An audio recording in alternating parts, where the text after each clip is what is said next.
बच्चों ने जाके कहीं से पेपर खरीदा, ऐसा नहीं है।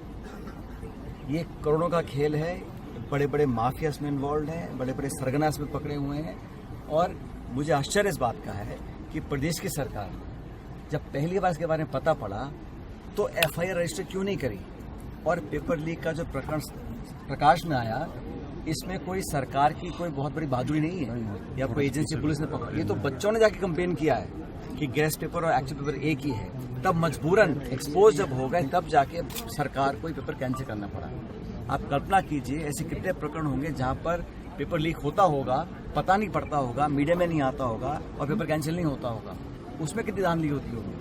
और ये बच्चों को प्रलोभन देने का, जो बड़े बड़े संस्था चलाते हैं, यही वो लोग हैं जो करोड़ों रुपए खर्च करके पेपर खरीद सकते हैं। वो खरीदने के बाद उन चंद बच्चों को देते हैं, पेपर फैल जाता है। लेकिन इस पूरी व्यवस्था के खिलाफ आज पूरे देश में जो आक्रोश है, उसके खिलाफ हम सबको साथ इकट्ठा होना पड़ेगा।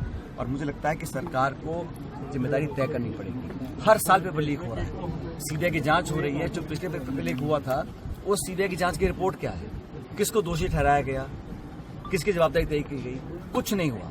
आज भी मैं पेपर लीक को एक ऐसा जुल्म मानता हूँ, ऐसा एक क्राइम है जिसकी जितनी सजा दी जाए वो नाकाफी है। और भविष्य में बच्चों के फ्यूचर के साथ खिलवाड़ करने का अधिकार किसी को नहीं है। किसी नेता को, अधिकारी को, कर्मचारी को, व्यवसायी को, संगठन, किसी को नहीं है। हमारे देश के नौजवानों के भविष्य को अंधकार में डालने का किसने अधिकार दिया है? वो लोग जो इसमें इन्वॉल्व हैं, सुन लीजिए, जो लोग इसमें इन्वॉल्व हैं उस पर कार्रवाई करने के लिए आपने सीबीआई को जांच दे दी है। लेकिन जो 3 साल से लगातार लीक हुआ है, अब तक किसको दंडित किया गया है? और जिस विभाग में हो रहा है उस विभाग के शिक्षा मंत्री को नैतिक जिम्मेदारी लेते हुए इस्तीफा देना चाहिए।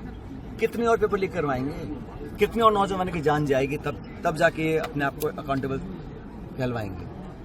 तो सरकार ने अभी तक कोई इसमें स्टेटमेंट नहीं दिया है। आपने देखा होगा, ये वो सरकार है जो हर छोटे बड़े मुद्दे पर श्रेय लेने के लिए आ जाती है। लेकिन आज जब पूरा देश शर्मसार हुआ है, 22 लाख बच्चों का भविष्य अंधकार में ढकेल दिया है, उसके लिए कौन अकाउंटेबल है, कौन जिम्मेदार है? किसने आकर कहा कि हाँ साहब मैं इसकी नैतिक जिम्मेदारी लेता हूँ? प्रदेश की सरकार या तो किसी दबाव में है या वो कार्रवाई करना नहीं चाहती। क्योंकि मत भूलिए, जब इतने सारे बच्चों ने कंप्लेन करी और जब एनटीए की कंप्लेन दिल्ली में हुई तो एनटीए ने फिर आईबी और प्रदेश सरकार को सचेत किया। लेकिन प्रदेश की सरकार इतने दिन किसके दबाव क्या था, व्यवस्था क्या थी कि आपने एफआईआर दर्ज नहीं करी? जब सीबीआई ने एफआईआर दर्ज कर ली है तो यहाँ पर जब पकड़े गए 14-15 लोग पहली बार पकड़े गए थे, तो किसके दबाव में, किस कारण से आपने ये एफआईआर दर्ज नहीं करी? जब पुलिस अधिकारी खुद बोल रहे हैं फिर भी सरकार ने एफआईआर दर्ज नहीं कराई, मतलब कुछ छुपाना चाहते थे।